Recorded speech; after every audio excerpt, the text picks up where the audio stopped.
Welcome to Upvoted No Sleep, where OP mrbeefthighs writes, everyone has a scary night once in a while. After staying up too late reading scary movies, a horror movie, or even just spending the night in an unfamiliar place, you'll lie awake in bed staring into the darkness around you, zeroing in on every creak that sounds like a footstep, on every shadow that looks like a man standing in the corner of the room. Eventually, you'll muster the courage to close your eyes and turn your back on that shadow. But there was a moment where you thought it might have moved. Not much, just a small flinch, but you could have sworn. I had one of those nights a few weeks ago. I had just moved into a new house and had not yet gotten used to all the creaks and bumps the old house made in the night, in addition to the new patterns of the shadows that splashed across my bedroom when the lights went out. Lying in bed, trying to sleep, I heard a bump. So I turned over in bed to look in its direction. And there in the corner of the room was an unfamiliar shadow. It looked almost as if there was someone crouching behind the armchair that rested in the corner of my room. I could almost make out through the darkness a section of the shadow that was a little bit lighter than the rest of the darkness around it. Well, like we usually do in these situations, my imagination went wild. Was it a hand grasping the top of the chair in anticipation of leaping out towards me? Was it a forehead and an eyeball peeking out from behind the chair to see if I had noticed? I held my breath for a few moments as my mind raced through the 1,000 different things that could have been hiding behind my reading chair. A few moments later, the horror passed, and I rolled back over in bed and tried to get some more sleep. It was probably just a shirt I had thrown onto the chair while unpacking some of the boxes I had left from the move. So I closed my eyes. Another bump. My head flew off the pillow. My arm shot for the light switch. I flipped the light on and whipped my head around towards the chair, halfway bracing myself for whatever was surely barreling its way towards me. And there was nothing there. Just a regular ratty armchair. I didn't have a shirt draped over the back of it like I had previously hypothesized. I didn't like that. But nonetheless, there wasn't anything in here with me. I could see the whole room from where I sat in bed. A dresser, a small bookshelf, an armchair, and a nightstand. The closet was already opened, and I could see it was empty. My bed was just a mattress on the floor since I hadn't gotten my bed frame yet. There was no place to hide. My imagination was getting the best of me. So to make myself feel a little bit better, I got up and I locked my door. Then I went into my closet and I grabbed a toy wooden sword I had gotten at the Renaissance Fair, and I leaned it against the door, just in case someone got past the lock somehow. The sword would fall on the hardwood floors and wake me up. Only then did I crawl back in bed and close my eyes. Yeah, I was being super paranoid. Just one of those nights. But then I woke up sometime later to a sharp poke on my back, and then a whispering voice. "Are you Phil Lockerbie?" Half asleep, I murmured. "What on earth?" Pretty certain I was still in a dream. Another poke jabbed at my lower back, followed by another question, this time slightly louder. "Is your name Phil Lockerbie?" I rolled over in bed and reached for the light switch. "Don't turn on the lights!" shouted a voice from the darkness. Click. Standing at my bedside was a 7-foot-tall figure wrapped in a black robe. The skinless face under the black hood was bright red and dripped with blood that seemed to evaporate before it hit the ground. The hands that poked out of the sleeves of the robe were also skinless and dripped that same cherry red blood that vanished before it made contact with the ground. It was holding my toy sword.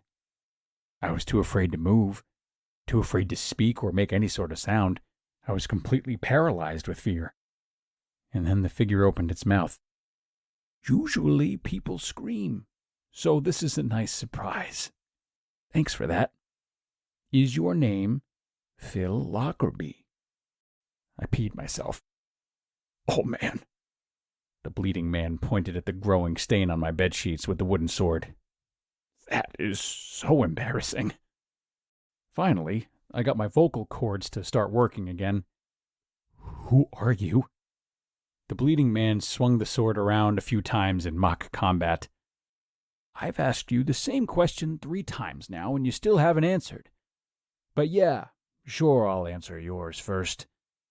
Some people call me Javaraya. Some people call me San La Muerte. Some call me King Yama or Ayal. I think most people in this part of the world call me the Grim Reaper. But you can call me Scott. Are you Phil Lockerbie? What on earth? Was the only thing I could think to say then. Are you here to kill me? Scott stopped swinging the sword and looked directly at me. His eyes were two burning coals in the black shadow beneath his hood. Is your name Phil Lockerbie? I shook my head. No. Ah. Scott stamped his foot angrily, then turned back to me. You never saw me. Then he disappeared through my floor as if a trapdoor had opened up beneath him. The wooden sword clattered to the floor where he once stood. I sat in my pea-soaked bed for another 10 minutes, wondering if I was still dreaming or if I had suffered a complete mental breakdown. Right as I was about to get up to change my pants and bedsheets, my bedroom door swung open, and Scott walked right back into my bedroom, stooping to get under the doorframe. Do you know where Phil Lockerbie lives? He asked me, visibly annoyed. This is the address we have on file. I just double-checked. Who is we? I asked, getting a little bit more comfortable around the personification of death itself. Scott immediately walked over and picked up the wooden sword off the ground. We as in hell. He started swinging the sword around again like a child pretending to be a Power Ranger. I just want to point out how disgusting it is. You're still sitting in your puddle. Do you know where Phil Lockerbie lives? I got out of bed and I pulled a fresh pair of underwear out of my dresser and I walked to the bathroom to change. Look, I'm just going to splash some cold water on my face, and when I go back in there, he'll be gone, I thought to myself. 2 minutes later, with my new undies on, I walked back into my room to find Scott sitting in my armchair flipping through one of my Stephen King novels. It really is insane how much this guy gets right. I heard Scott mutter to himself. I wonder if he knows anybody. I cleared my throat to announce my presence. Scott looked up from the book and asked again, Do you know where Phil Lockerbie lives? I did know. He lived across the street from me. He was the first neighbor I met when I moved in 2 days ago. If I told him, though, would Phil die? If I didn't tell him, would he take my soul as a replacement? What if he knew I was lying? He lives across the street from me, in the house with the green roof. 448. 448, Scott said, exasperated. 8s always look like 3s. That's my bad. So, what happens now? I asked, feeling all the guilt in the world bubbling up inside me. I wanted to throw up. You change your sheets, and I pop over across the street, and I drag Phil's soul to hell. He stood up from the armchair and picked the sword back up. Can I keep this? Bro, no, I like that sword. Scott pointed the sword in my direction. I am not man, woman, or even human, and in retaliation for your misgendering me so flippantly, I'm taking it. See you in 43 years. Again, he fell directly through my bedroom floor, this time taking my sword with him. I did change my sheets, but I didn't go back to sleep. I sat on the front porch of my house for 5 hours, and I watched Phil's house across the street. I heard his wife's screams at 7:43. The ambulance arrived at 8:01. Heart attack. Well, I guess I have 43 years left, and right now, I don't know what to do with them. I think I need to try to get in contact with Stephen King.